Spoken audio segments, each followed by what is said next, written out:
Joining me now is best-selling author and commentator Douglas Murray. Make sure you pick up his latest international bestseller, The War on the West. Douglas, let's start with the presidential pardon. Hunter Biden has the broadest, most sweeping pardon imaginable, and it comes after the Biden White House insisted that no one was above the law and that a pardon was unthinkable. Well, as you say, Rita, not only did they say that no one was above the law and say that because of Hunter Biden and because they believe that all judicial processes in America must be absolutely followed and that somebody whose name happens to be Biden is absolutely the same as anyone with any other name. They also said it, of course, during the repeated attempts to prosecute Donald Trump for a whole range of issues. In America, if you set a special prosecutor or a district attorney after somebody, they look for crime and they tend to find one. They'll find some difference between what somebody said in one interview 3 years ago and what they said in yesterday's interview, and then they'll say, evading justice and so on. So this was a comment that Biden made about Trump, but now he says no one is above the law except for my son and certain other favorites. It's not surprising. And on a human level, of course, you know, his son has had untold difficulties that he has got through, and it must be very disturbing for Joe Biden as a father. However, the pardon, of course, doesn't just cover things that he's already been convicted of. It covers things that he could yet be convicted of in relation to the period that his father is in office. And that is pretty unprecedented so far as I know. Yes, and it starts in 2014 when Burisma came on the scene for the Biden family. The entire thing is astonishing. Staying in America, what a difference a landslide election makes. It wasn't long ago that the Canadian Prime Minister, Justin Trudeau, was taking pot shots at Donald Trump, but last week he was at Mar-a-Lago, all smiles, dining with the president-elect. He even went on X and tweeted a thank you to the president. But Douglas, we have since learned about what the pair talked about at the dinner table. It's about that Trump-Trudeau dinner from two people who were at the table. We are told that when Trudeau told President-elect Trump that new tariffs would kill the Canadian economy, Trump joked to him that if Canada can't survive without ripping off the U.S. to the tune of $100 billion a year, then maybe Canada should become the 51st state and Trudeau could become its governor. Governor Justin Trudeau. Oh, I love that. Diplomacy through strength is straight from the Trump playbook. Douglas, what do you make of Justin Trudeau's attempts to cozy up to Trump after taking veiled shots at him for several years now? Well, it's typical of the undiplomatic diplomacy, which we've discussed before about other countries when it comes to Trump. You know, if there are two people running for office in your nearest ally, it's very unwise to repeatedly lie about and make false claims about one of them. And that's whichever way around you'd like to play it. It'd be very unwise for people like Trudeau or the Labour Party in Britain or in Australia or anywhere else to have insulted one of the other candidates in the election. As it happened, the one they chose to insult is the one that happens to have won. So it's rather delicious watching, rather more delicious even than dinner, I'm sure, watching the Bimbo Trudeau trying to now make up for his undiplomatic diplomacy. As for being governor of Canada, all I say is, I mean, Justin Trudeau has been such a hideous prime minister of Canada. I wouldn't trust him to be governor of anything. Other than going back to drama teaching, and I really pity his students even on that. I don't know what Trudeau is good for. He's a narcissistic little playboy who has been vastly overpromoted above his competency. And the only person who doesn't seem to realize it is him. But I mean, the Canadian public have a great opportunity quite soon to wave farewell or to steal the line to turn the page in Canada. Turn the page. Yes, I love your line about Justin Trudeau. I think you called him once the Prince of Performative Caring, and I think that sums him up beautifully. And if the polls are right, his days are numbered. So I don't think Donald Trump needs to worry too much about tariffs discussions with Justin, because he's on the way out. Sticking with Donald Trump, what do you make of the president-elect's threats against Hamas, warning he will unleash hell in the Middle East if the October 7 hostages held by Hamas are not released before inauguration, which is January 20? Is that something that's going to be effective? You've spent a great deal of time in the Middle East in the past year. Is a warning like this going to have any sort of impact? I think so. I hope so. I was actually, as it happens, with some of the hostage families yesterday again. And of course, they say that, that they want the release yesterday. They want it yesterday, not tomorrow, not on January the 20th or any other time. And the fact is that the pressure that Donald Trump threatens to bring can be brought. And it can be brought not just against Hamas, but it should be brought against all of the governments in the region who have been backing and arming and training Hamas. The mullahs in Tehran should feel the full force of American power as they have Israeli power.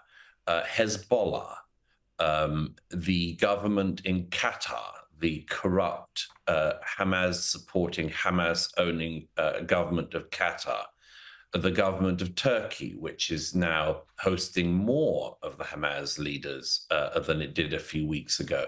These governments should really feel that force and that pressure. And it can be diplomatic, it can be economic, or it can be something else.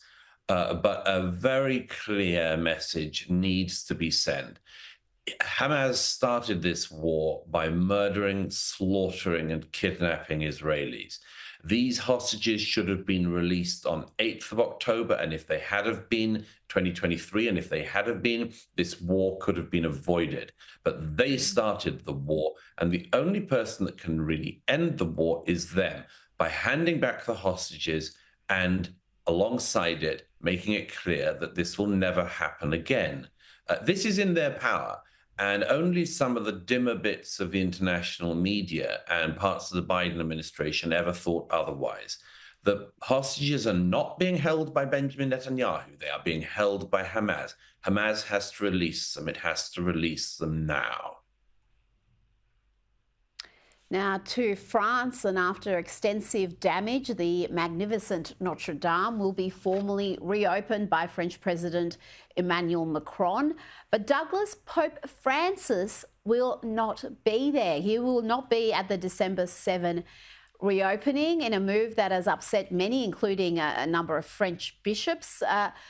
What do you make of this decision? You'd think the Pope could surely change his plans to attend the reopening of such a significant cathedral.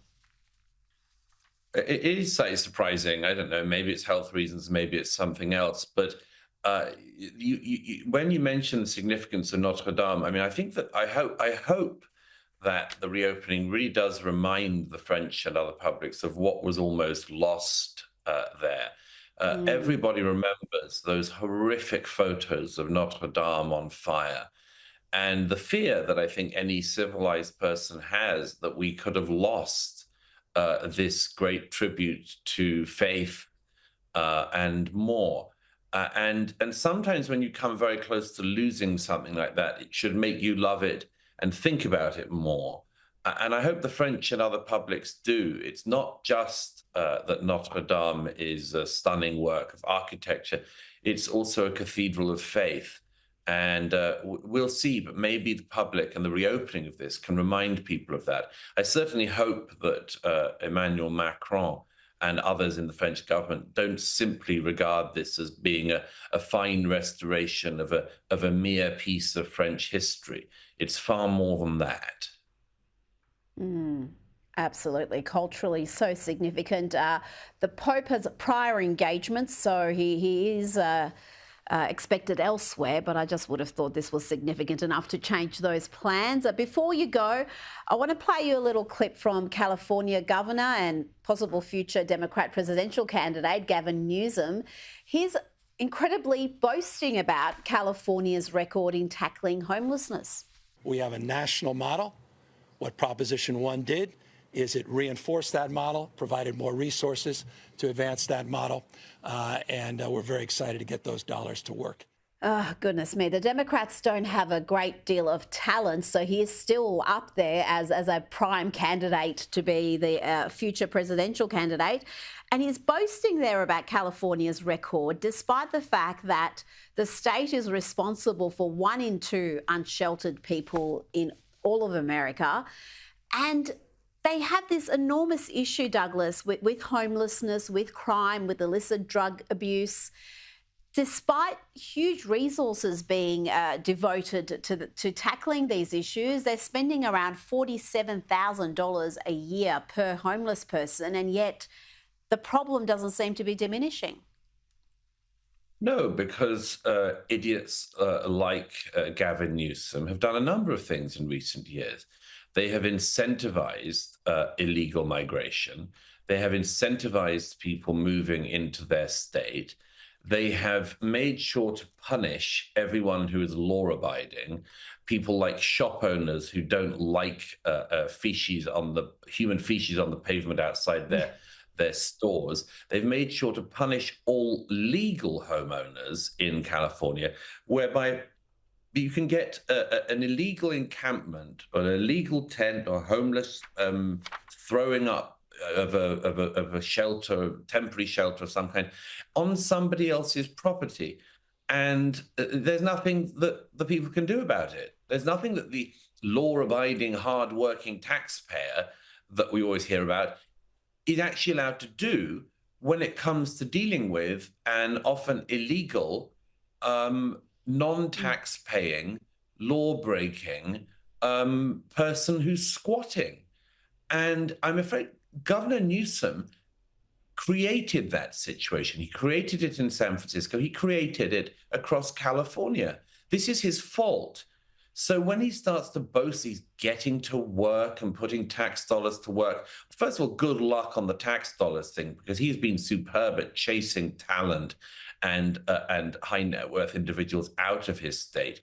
But secondly, I mean, he's just simply not fit to do this because he made the problem. And if he wanted to stop the problem, he could stop the sanctuary cities nonsense. He could stop the rewarding of illegal behavior. He could do all of that, but he doesn't. So these are totally, totally hollow words. I'm afraid I used the word bimbo about the Canadian Prime Minister earlier, but Gavin Newsom is the same mold. He is a narcissistic little playboy who has never solved a real problem. He wants to preen for the cameras, but he has done so much to destroy the state he pretends to govern.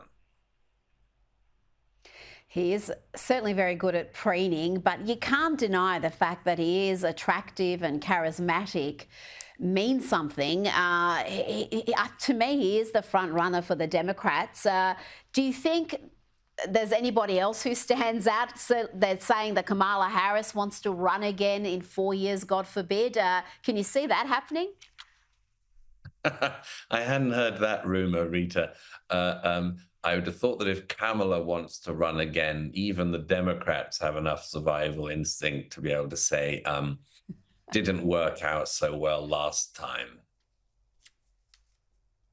I think you're right. After $1 billion being squandered in record time, I think her chances are very, very small indeed. Douglas Murray, thank you so much for your time this evening. It's a pleasure as always. Thank you.